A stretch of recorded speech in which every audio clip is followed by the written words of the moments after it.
The shot rang out across the sun-parched plains of Bandera, Texas, startling flocks of birds into flight as Preston Winthrop pulled back on his horse's reins.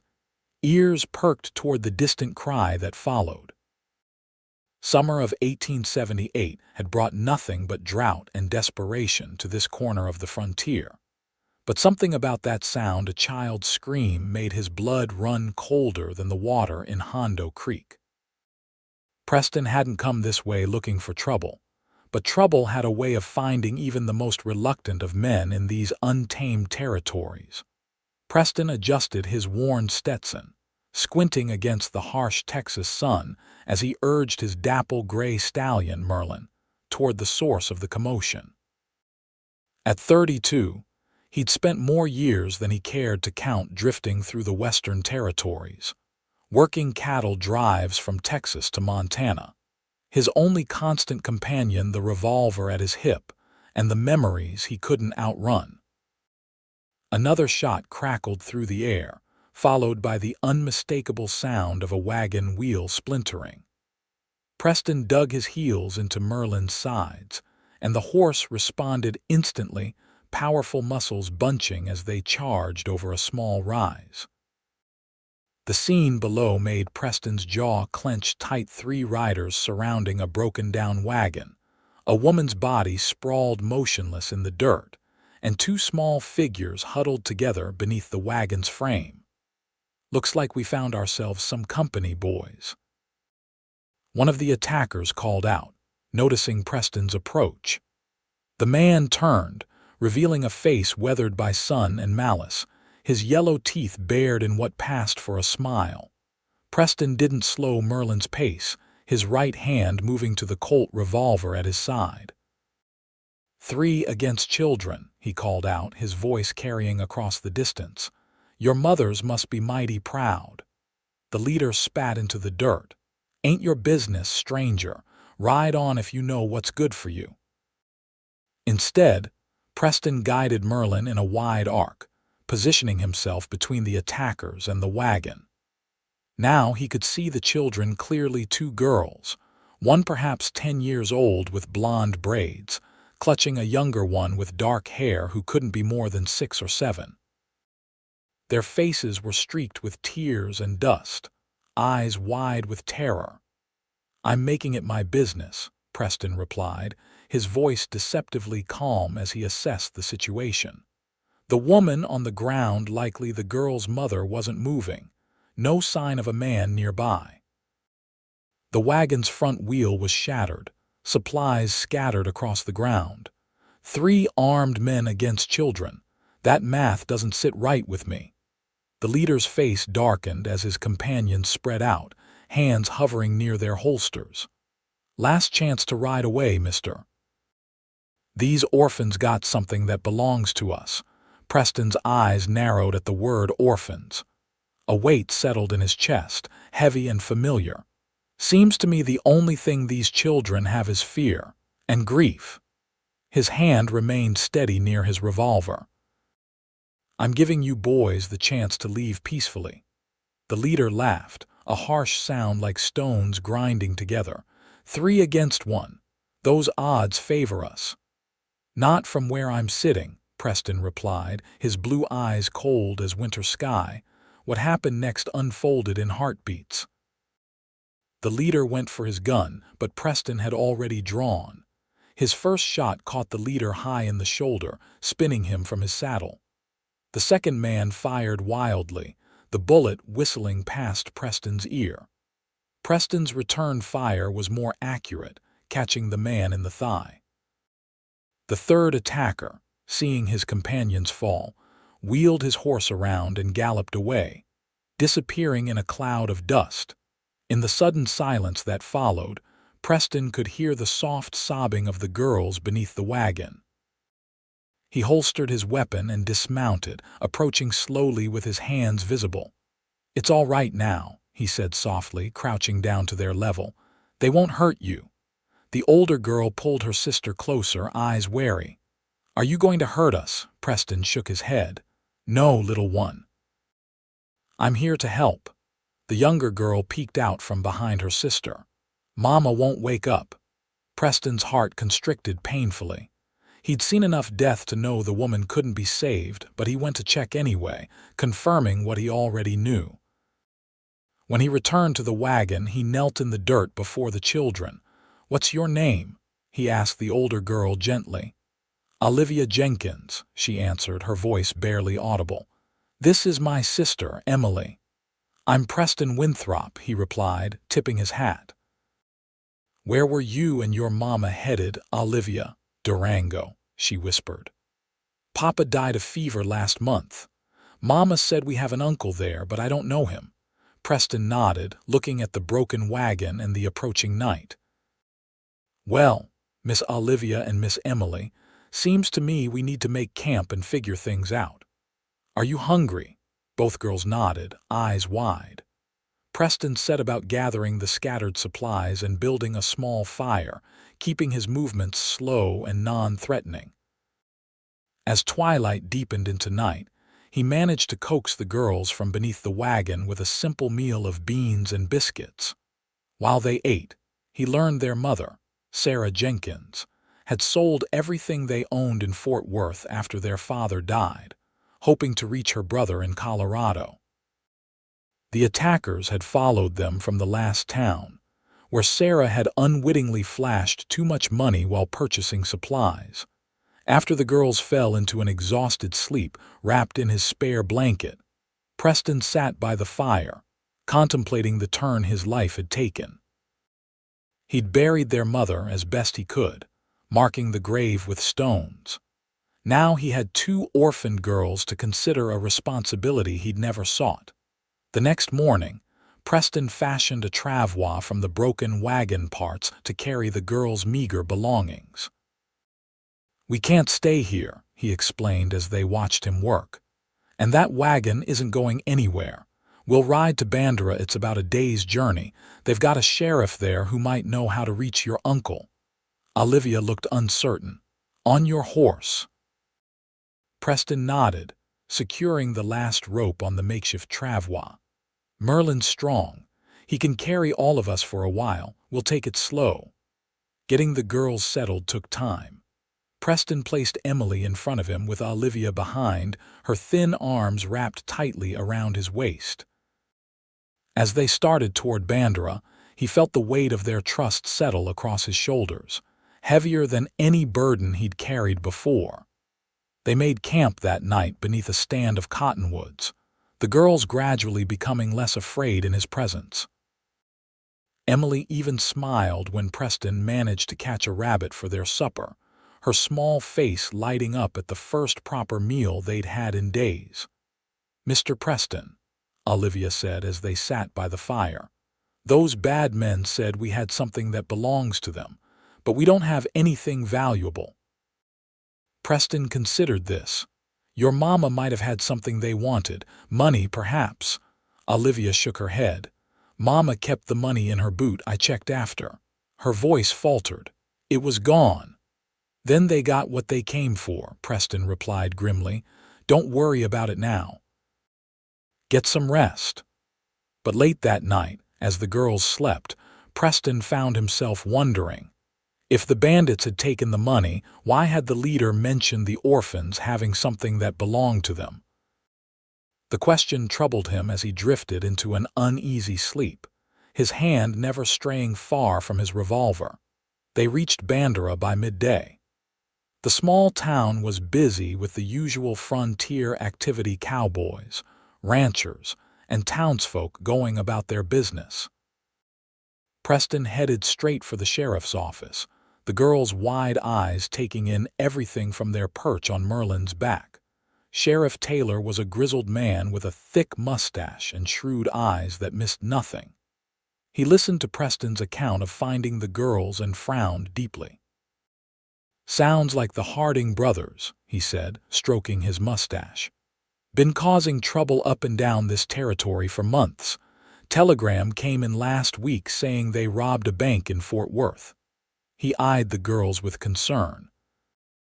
"As for these little ones, I can send a wire to Durango, see if we can locate this uncle, but it might take some time." "What happens to them meanwhile?"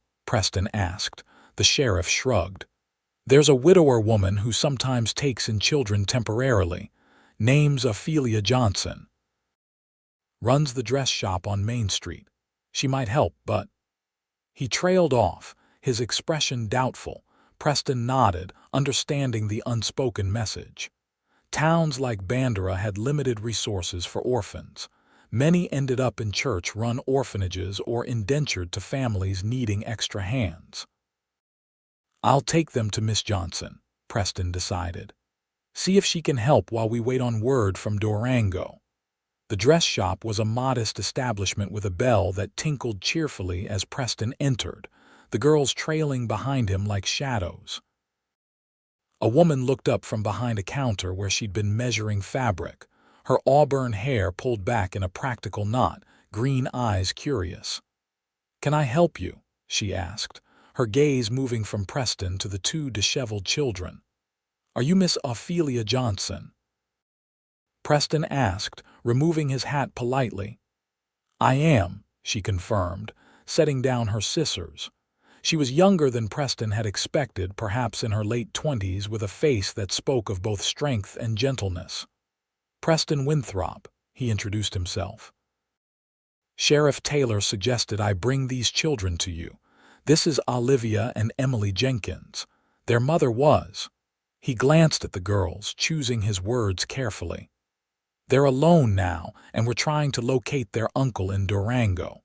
Understanding dawned in Ophelia's eyes. She moved around the counter and knelt before the girls. "Hello, Olivia. Hello, Emily. You both look like you could use a bath and some fresh clothes. Would you like that?" Emily nodded shyly while Olivia remained wary. "We don't have money to pay you, madam." Ophelia smiled. "We'll worry about that later. Come with me to the back room. I have a wash basin and some dresses that might fit you." As she led the girls away, she glanced back at Preston. "Mr. Winthrop, there's coffee on the stove if you'd care to wait." Preston hesitated, then nodded. He hadn't planned on staying in Bandera longer than necessary to ensure the girls' safety.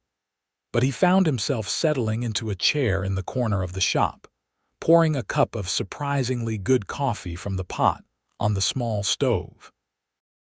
Through the partially open door, he could hear Ophelia speaking gently to the girls, the splash of water, and eventually, Emily's quiet giggle. The sound pulled at something deep inside him, a yearning he'd thought long buried beneath years of solitude and wandering. When they emerged an hour later, the transformation was remarkable. Both girls were clean, their hair neatly combed, wearing simple but well-made dresses. Emily was actually smiling while Olivia looked less guarded than before. "Mr. Winthrop was just leaving," Ophelia said, though Preston hadn't mentioned any such thing. "But he'll come back tomorrow to check on you, won't you, Mr. Winthrop?" Put on the spot, Preston cleared his throat. "Of course." He looked at the girls. "You'll be safe here with Miss Johnson while we wait for news about your uncle." Emily's smile faltered. "You're leaving us, just for tonight," Preston found himself saying. "I need to see to my horse and find a room at the hotel." "There's a stable behind my shop," Ophelia offered unexpectedly. "And I have a spare room upstairs. It's small, but the rent would be fair." Preston studied her, trying to understand her motivation. "That's very generous, Miss Johnson." "The girls have been through enough," she replied simply. "Best not to separate them from the only familiar face they have right now." That night, after settling Merlin in the small stable and cleaning up in the washroom at the back of the shop, Preston found himself in a small but tidy room above the dress shop. Through the thin floorboards, he could hear Ophelia's voice as she read a story to the girls in the adjacent room. He sat on the edge of the narrow bed, turning his hat in his hands. He'd planned to be in San Antonio by now, following rumors of work with a cattle outfit heading north. Instead, he was in Bandera, entangled in the fate of two orphaned girls and strangely reluctant to leave. The next morning, Preston awoke to the smell of coffee and bacon. Following the scent downstairs, he found Ophelia in the small kitchen behind the shop, the girls helping to set a table. "Good morning, Mr. Winthrop," she greeted him. "I hope you slept well." "Better than I have in some time," he admitted, surprised to find it true. The bed had been comfortable, and the knowledge that he wasn't sleeping under the stars for once had allowed him to rest deeply. "Mr. Preston," Emily exclaimed, running to him. "Miss Ophelia said we can help in her shop today. She makes dresses and fixes things." "Does she now?" Preston smiled, unable to resist the child's enthusiasm. "That sounds like a fine way to spend the day." Over breakfast, Preston learned more about Ophelia.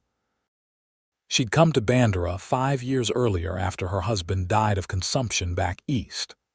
With no children of her own and skilled with a needle, she'd established herself as the town's dressmaker, occasionally taking in orphan children until more permanent arrangements could be made. "The sheriff mentioned you might be able to help," Preston said as they finished their meal. "I'm grateful." "It's nothing I haven't done before," she replied, but there was a shadow in her eyes that made Preston wonder about her story. "Will you be staying in Bandera long?" Preston hesitated. "I need to check with the sheriff about sending that telegram to Durango after that." He glanced at the girls who were helping clear the dishes. "I suppose it depends on what we hear back," Ophelia nodded. "The girls are welcome to stay with me while we wait. They're no trouble." "And my room?" Preston asked, surprising himself with the question. A hint of color touched Ophelia's cheeks. "As I said, the rent is fair. If you have business in town, you're welcome to it."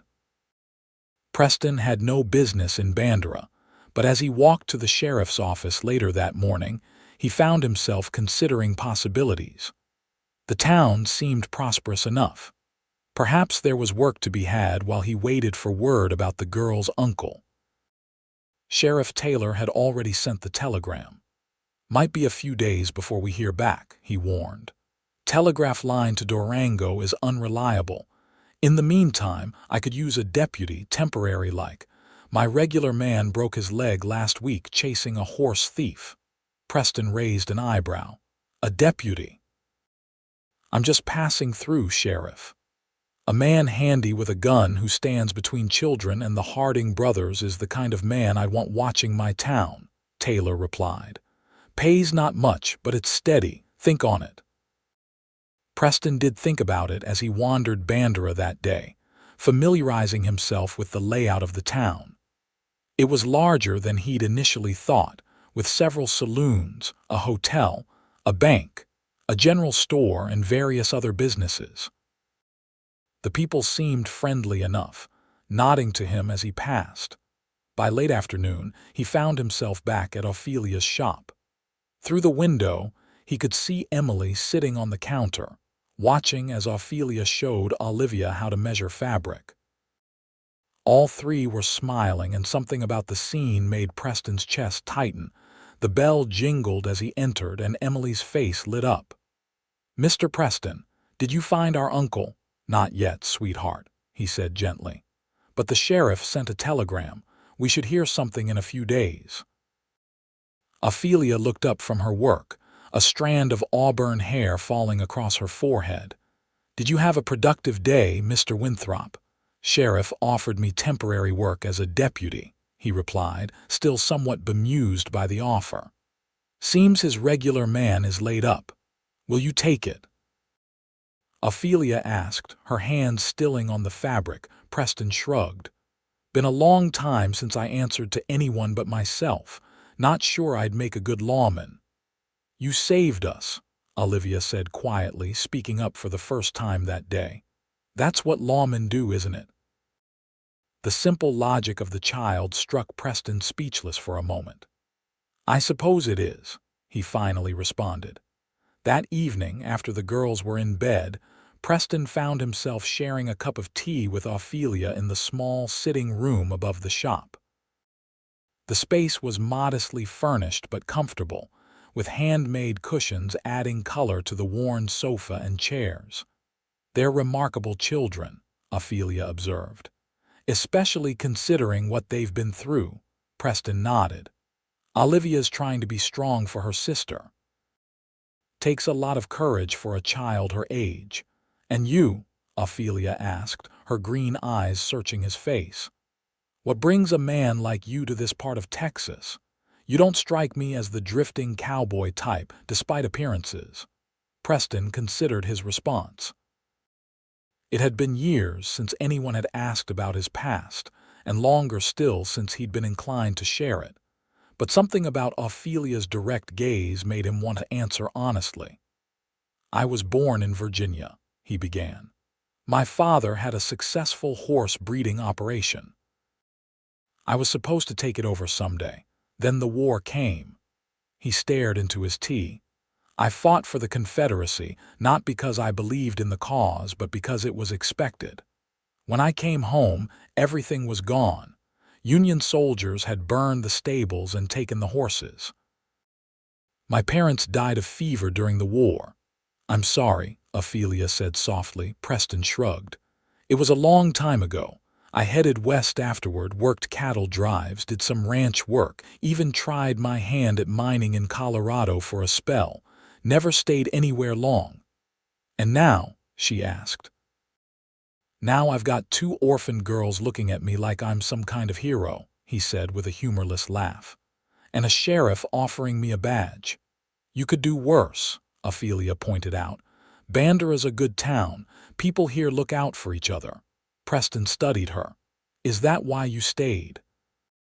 After your husband died, a shadow crossed her face. Partly. I had nowhere else to go, really. My parents disowned me when I married Thomas. He was a good man, but not the one they'd chosen for me. She twisted the simple gold band she still wore.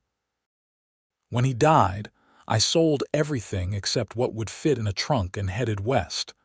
Bandera was as far as my money would take me.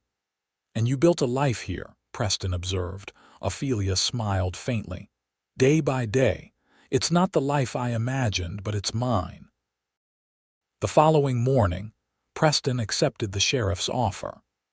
The temporary deputy's badge felt strange pinned to his vest, but as he made his rounds through Bandera, he found the work straightforward enough, breaking up minor disputes, checking on businesses, keeping an eye out for trouble.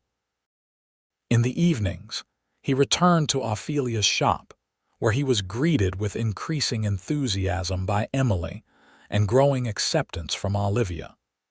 The 4 of them fell into a routine breakfast together, then Preston to his duties while Ophelia minded the shop with the girls' help.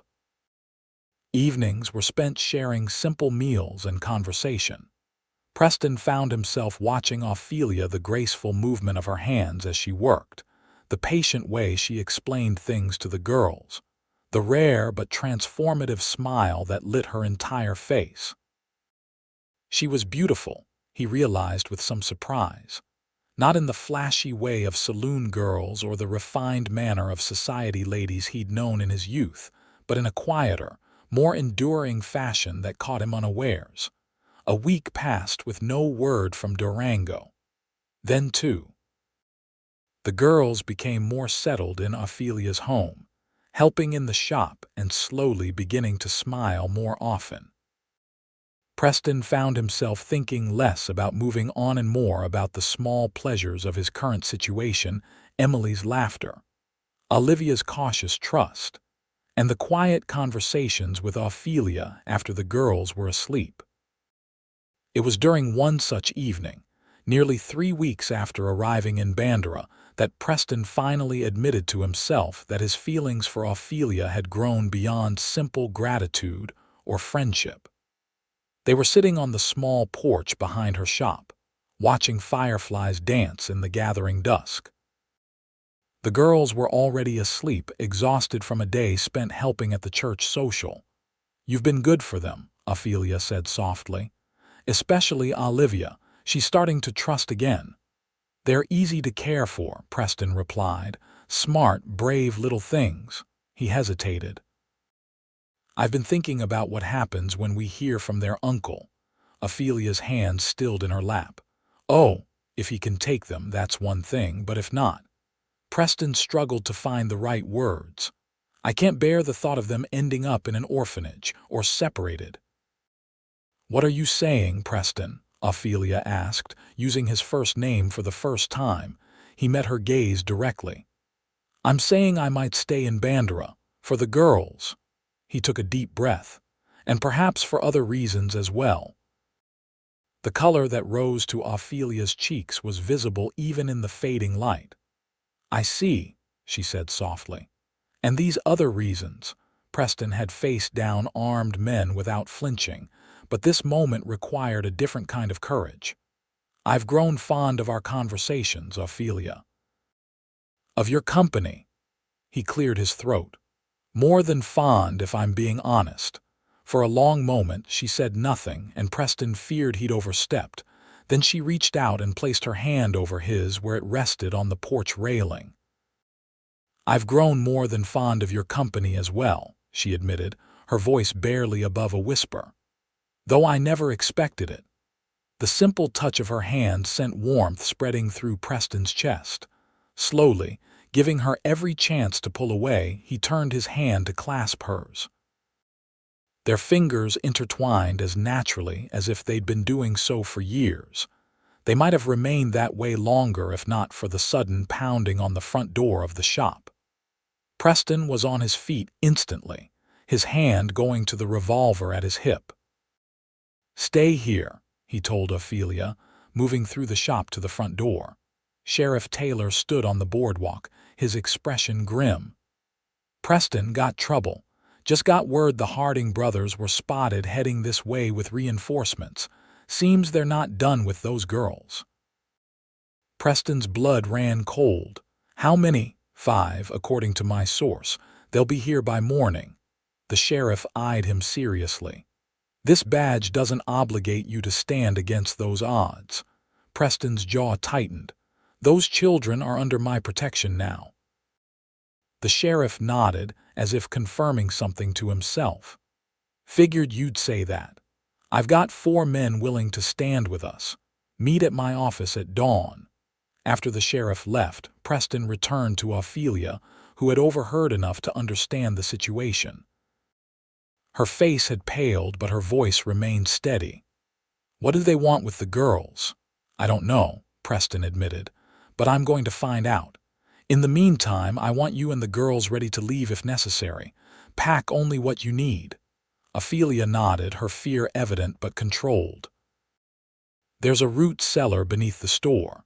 It's small, but the girls and I could hide there if needed." Preston spent the night checking and cleaning his revolver, his thoughts churning. Why would the Harding gang risk coming into town for 2 orphan girls?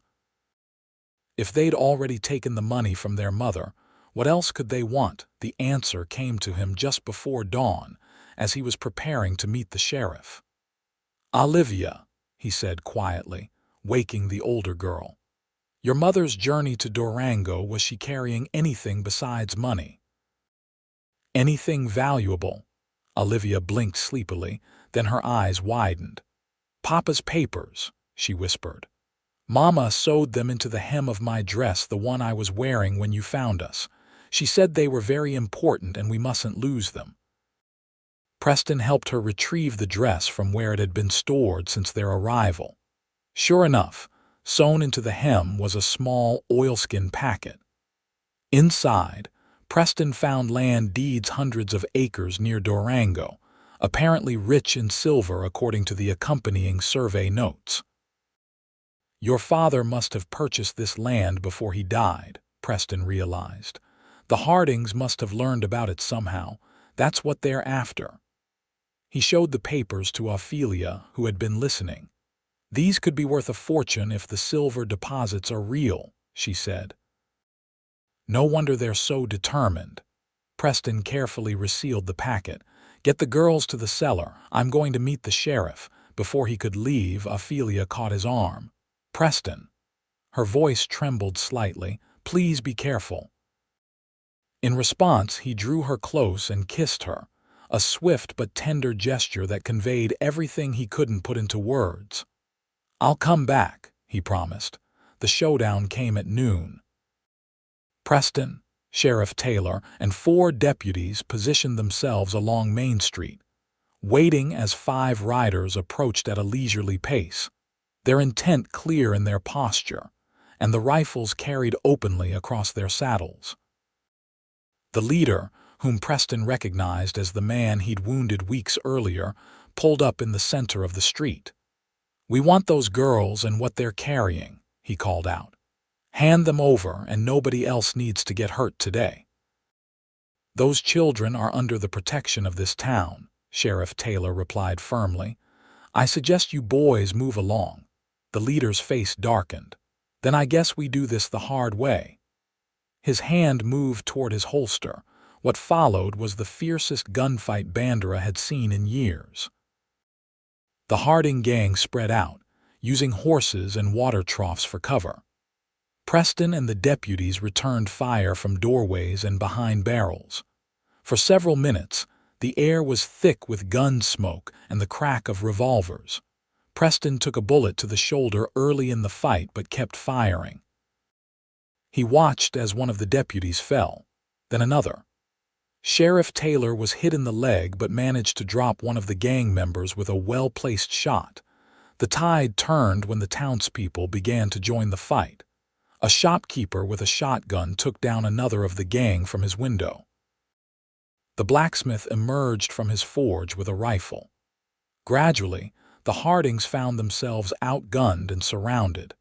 The leader, seeing his advantage disappear, made a desperate charge toward Ophelia's shop, evidently guessing where the girls might be hidden. Preston stepped into the street, ignoring the searing pain in his shoulder, and took careful aim. His shot caught the man squarely in the chest, sending him tumbling from his saddle. The remaining gang members surrendered shortly after, throwing down their weapons in the face of the armed townspeople who had emerged from every doorway and alley. As the doctor tended to Preston's shoulder in Ophelia's back room, she sat beside him, her face pale but composed. "The sheriff says they'll stand trial in San Antonio," she told him. "The ringleader survived, barely. He confessed everything they'd been tracking Sarah Jenkins since Fort Worth, where they overheard her talking about the land deeds." Preston winced as the doctor extracted the bullet. "And the girls, safe," Ophelia assured him. "Shaken but unharmed. They're helping Mrs. Baker prepare dinner for everyone who fought today. The town's calling you a hero." "I'm no hero," Preston muttered. "Just a man who couldn't ride away." The doctor finished bandaging his shoulder. "Keep it clean. Change the dressing daily and try not to use that arm too much for a few weeks," he instructed before leaving them alone. Ophelia moved closer, gently brushing Preston's hair from his forehead. "A telegram arrived from Durango during the fighting," she said quietly. "The girl's uncle died last winter. There's no one else." Preston closed his eyes briefly. "Then we need to decide what happens to them now." "We?" Ophelia asked, her voice soft. Preston took her hand with his good arm. "Yes, we, if you're willing." He met her gaze directly. "I love those girls, Ophelia, and I think I'm falling in love with you too. I know it's fast and maybe foolish." She silenced him with a gentle finger to his lips. "It's not foolish, not when I feel the same way." Her eyes shimmered with unshed tears. "But are you truly ready to settle down? To be a father to those girls? To build a life here?" "I've been running from belonging anywhere since the war," Preston admitted, "until I found 2 orphaned girls under a broken wagon and a red-haired dressmaker who opened her home to us all. For the first time in years, I've found something worth staying for." 3 days later, Preston sat on the porch behind Ophelia's shop, his arm in a sling but healing well. Olivia and Emily were helping Ophelia prepare supper, their voices and laughter drifting through the open window. Sheriff Taylor joined him, settling into the adjacent chair with a grunt. "How's the shoulder?" "Mending," Preston replied. "Doctor says I'll have full use of it again in a few weeks." The sheriff nodded, satisfied. "Got some news. Judge reviewed those land deeds. They're legitimate. As Sarah Jenkins' only heirs, those girls own a silver-rich property worth a small fortune. He eyed Preston. They'll need someone to manage it for them until they come of age, someone trustworthy. Preston considered this. They'll need a proper guardian first. Figure that's why I saw you talking to Reverend Michaels yesterday, the sheriff observed shrewdly. Something about a wedding, I heard. A smile tugged at Preston's lips. News travels fast in Bandera. Small town, Taylor shrugged. For what it's worth, you've got my blessing. Ophelia's a fine woman, and those girls deserve a good home. He stood, adjusting his hat. The deputy position is still open if you're interested, permanent this time. That evening, after the girls were asleep, Preston and Ophelia sat together on the porch swing, her head resting against his good shoulder. He told her about the land deeds and what they meant for the girls' future. They'll have means when they're grown, he said. Education, opportunities. Everything their parents would have wanted for them. And until then, Ophelia asked. Preston turned to face her, taking both her hands in his. Ophelia Johnson, I know we haven't known each other long, but sometimes a man just knows when he's found what he's been searching for his whole life without realizing it. He took a deep breath. I want to marry you. I want us to adopt those girls together and give them the home and family they deserve. I want to build a life here in Bandera with you. Tears spilled down Ophelia's cheeks. Yes, she whispered. Yes to all of it. The wedding took place 2 weeks later in the small church at the edge of town. The entire community turned out, filling the pews and spilling onto the grounds outside.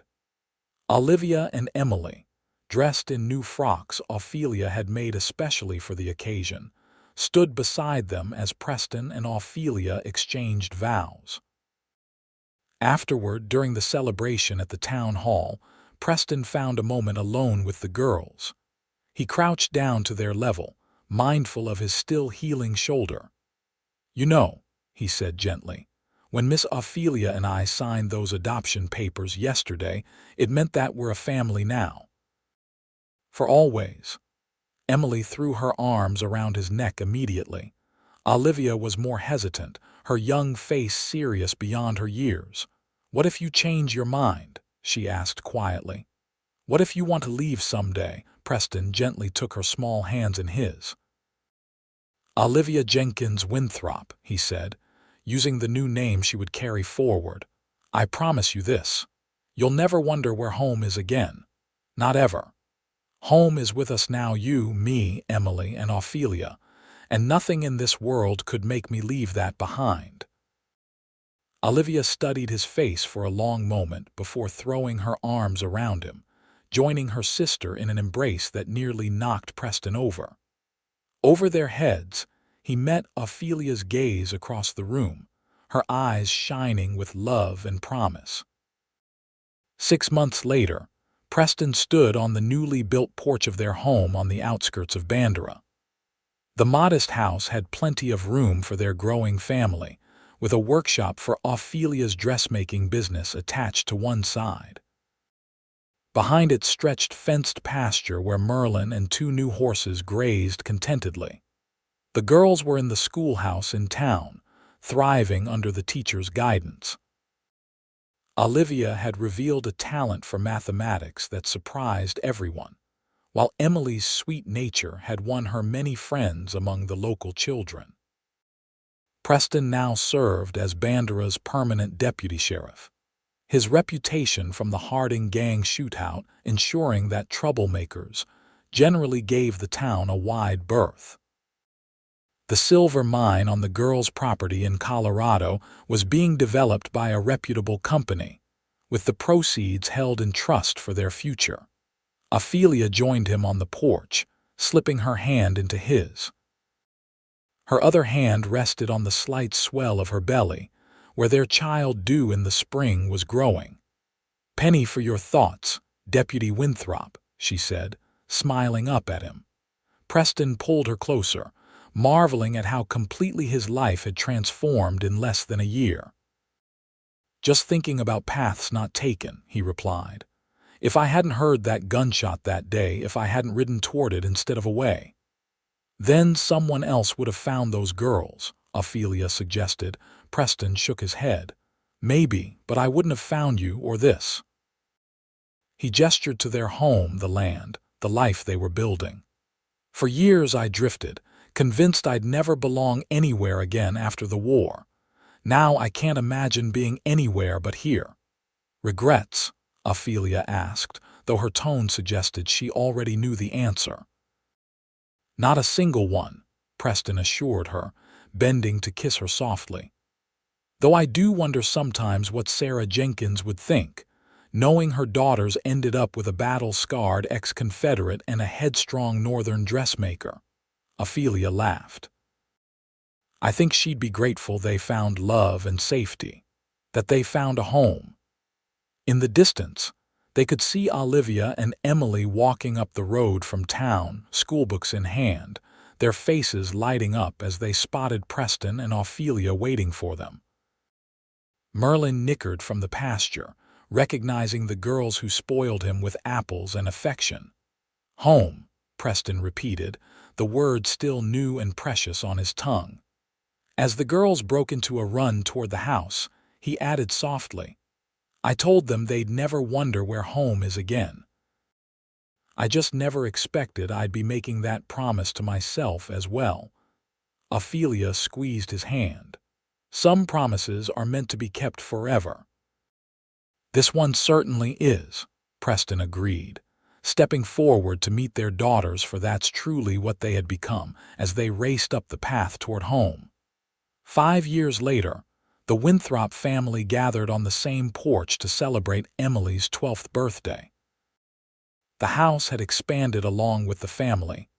A new wing had been added to accommodate not only James, now 4 years old, and twin girls Grace and Rose, just turning 2, but also the steady stream of visitors and friends that had become a fixture in their lives. Olivia, nearly 16 and blossoming into a beautiful young woman with her mother's gentle spirit and her father's determination, helped Ophelia bring out the birthday cake while Preston supervised the younger children. Emily, the once frightened orphan, now stood tall and confident, her dark hair in a single braid down her back, her eyes bright with happiness. "Speech," called Sheriff Taylor, who had become a regular guest at family gatherings, his own wife and children beside him. Emily blushed but stepped forward. "I just want to thank everyone for coming, especially my family." Her gaze moved lovingly over Preston, Ophelia, and her siblings. 5 years ago, I didn't think I'd ever be happy again after we lost Mama and Papa. But then Mr. Preston found us, and Miss Ophelia took us in, and now—" She gestured to the assembled guests, the decorated yard, the home behind her. "Now I know that home isn't just a place, it's the people who love you." Preston felt Ophelia's hand slip into his, squeezing gently as they both fought back tears. Their journey together had not always been smooth. There had been adjustments, arguments, the challenges of blending lives and raising children. But through it all, the promise Preston had made that day in Bandera's town hall had held firm. None of them ever wondered where home was again. As twilight settled over their land, with James asleep in Preston's lap, and the twins curled against Ophelia on the porch swing, Preston watched Olivia and Emily playing a game with the neighbor children in the yard. The silver mine in Colorado continued to provide handsomely for the girls' future, ensuring they would have choices many frontier women lacked. Olivia had already expressed interest in attending college back east, while Emily dreamed of becoming a teacher. "You ever miss it?" Ophelia asked softly, following his gaze. "The open road, the freedom of answering to no one." Preston shook his head, smiling at his wife of 5 years. Her auburn hair now had a few strands of silver, and laugh lines had formed at the corners of her eyes, but to him, she grew more beautiful with each passing year. "Not for a moment," he answered honestly. "Everything I could ever want is right here." That night, after the children were asleep and the house had settled into peaceful quiet, Preston stood at the bedroom window, looking out at the land that had become his anchor. From reluctant rescuer to husband, father, and respected member of the community, it was a transformation he could never have imagined that fateful day when he heard a gunshot across the Texas plains and chose to ride toward it instead of away. Behind him, Ophelia stirred in their bed. "Preston, come back to bed." He turned, taking in the sight of his wife in the moonlight, and felt the same rush of gratitude and love that had become as familiar as breathing. "Just counting my blessings," he said softly, returning to her side. As he gathered Ophelia in his arms, Preston thought of the two frightened orphans hiding beneath a broken wagon, of a red-haired dressmaker opening her home and heart, of the family they had built together. From loss and tragedy had come love and renewal, a reminder that even in the untamed frontier, with all its harshness and uncertainty, second chances were possible for those brave enough to claim them. "I love you, Ophelia Winthrop," he whispered against her hair. "And I love you, Preston Winthrop," she replied, her voice warm with certainty. "Now and always." Outside their window, the Texas night spread its star-filled canopy over the home they had built, not just the structure of wood and stone, but the bonds of family and love that would endure long after they were gone. For Preston, who had once believed he would spend his life drifting from place to place, it was the greatest gift he could have imagined. Belonging, purpose, and the knowledge that the words he had spoken to two orphaned girls had become his own truth as well. They would never wonder where home was again.